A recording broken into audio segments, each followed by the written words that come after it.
माता सीता की खोज में विभिन्न दिशाओं में वानर वीरों की टोली निकली।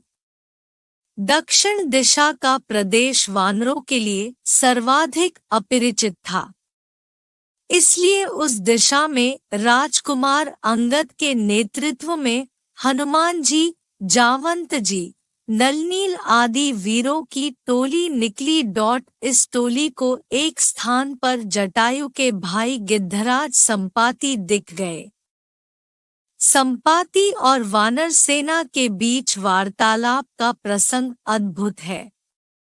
इसे पहले भी सुना चुका हूँ, पर हनुमान भक्तों को इसमें इतना रस आता है कि वे बार बार अनुरोध करते हैं।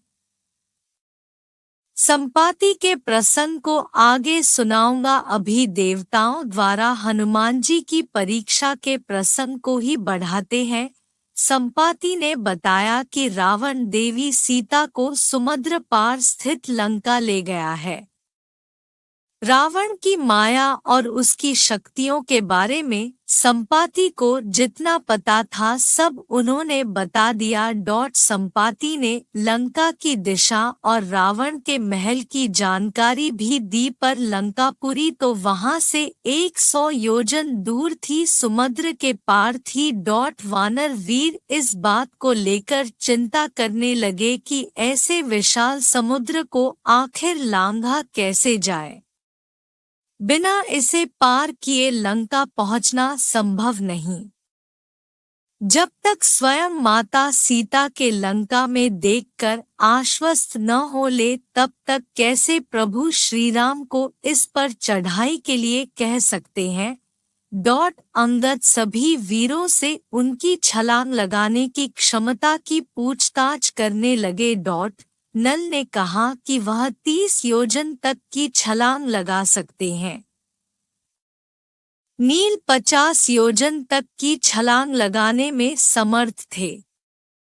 ऋक्षराज जामवंत जी ने बताया कि वह 90 योजन तक की छलांग लगा सकते हैं। अंगद ने कहा, मैं 100 योजन तक छलांग लगाकर समुद्र पार तो कर लूंगा, लेकिन लौट पाऊंगा कि नहीं, इसमें संशय है। बिना लौटे तो बात बनने वाली नहीं थी। सब अपनी छलांग के सामर्थ्य पर बात कर रहे थे, पर पवनपुत्र चुप रह गए। वह कुछ बोले ही नहीं। सबने उनकी ओर देखा। जामवंत जी को याद आ गया कि हनुमान जी तो शापित है। उन्हें उनकी क्षमता तो तभी याद आएगी जब इसका स्मरण कराया जाए। जामवंत जी बोले, का चुप्पी साध रहा बलवाना। हनुमान जी, आप पवन सुत है, पवनदेव की गति से उड़ सकते हैं। आपके लिए संसार में कुछ भी असंभव ही नहीं। जामवंत हनुमान जी को उनके पराक्रम का स्मरण कराने लगे। जामवंत बोले, हनुमान जी, आपने बचपन में छलांग लगाकर आकाश में स्थित सूर्य को पकड़ लिया था। फिर 100 योजन का समुद्र क्या है? यह समुद्र तो आपके लिए बिल्कुल वैसा ही जैसे कोई बालक अपनी कंदुक यानी गेंद को हवा में उछालने के बाद टपक कर पकड़ ले, ऐसे अनेर समुद्र लांघ जाना आपके लिए बाल सुलभ क्रीड़ा है। जामवंत जी द्वारा अपनी शक्तियों का स्मरण कराए जाने के बाद हनुमान जी सभी वीरों के साथ अभिवादन का आदान प्रदान करके प्रभु श्रीराम का नाम लेकर रामकाज के लिए समुद्र लांघने के उड़ चले। उन्हें पवन वेग से लंका की ओर बढ़ता देख देवताओं ने सोचा कि यह रावण जैसे बलशाली की नगरी में जा रहे हैं। रावण शक्तिशाली होने के साथ साथ बड़ा मायावी भी है।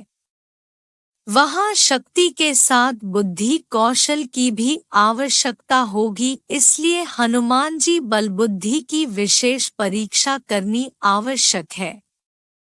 देवगण समुद्र में निवास करने वाली नागों की माता सुरसा के पास गए।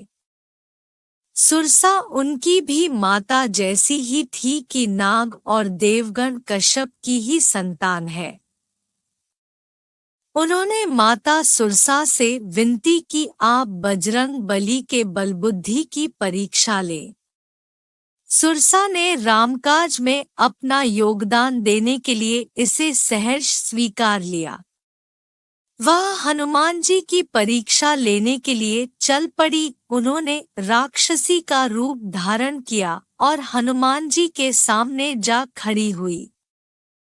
सुरसा ने हनुमान जी से कहा, सागर के इस भाग से जो भी जीव गुजरे मैं उसे खा सकती हूँ।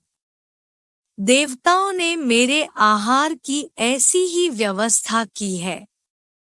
आज देवताओं ने मेरे आहार के रूप में तुम्हें भेजा है।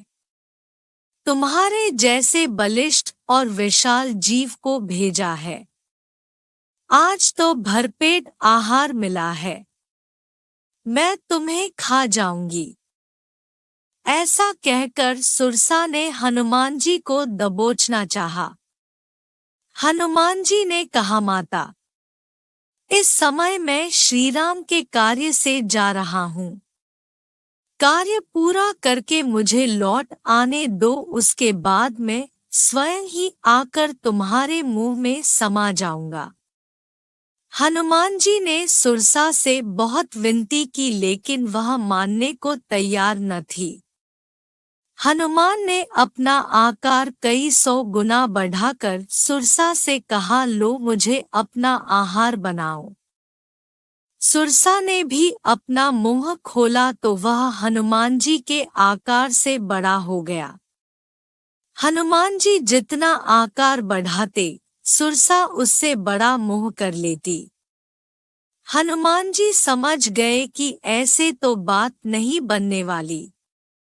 उन्होंने अचानक अपना आकार बहुत छोटा किया और सुरसा के मुंह में प्रवेश करके तुरंत बाहर आ गए। सुरसा बजरंगबली की इस चतुराई से प्रसन्न हो गई। वह अपने वास्तविक रूप में प्रकट हुई और हनुमान जी को आशीर्वाद देकर उनकी सफलता की कामना की। समुद्र ने राम भक्त को बिना विश्राम लगातार उड़ते देखा तो उसने अपने भीतर रहने वाले मैनाक पर्वत से कहा कि थोड़ी देर के लिए ऊपर उठ जाए ताकि उसकी चोटी पर बैठकर हनुमान जी थकान दूर कर लें। समुद्र के आदेश से प्रसन्न मैनाक राम भक्त की सेवा का पुण्य कमाने के लिए हनुमान जी के पास गया, अपनी सुंदर चोटी पर विश्राम का निवेदन किया।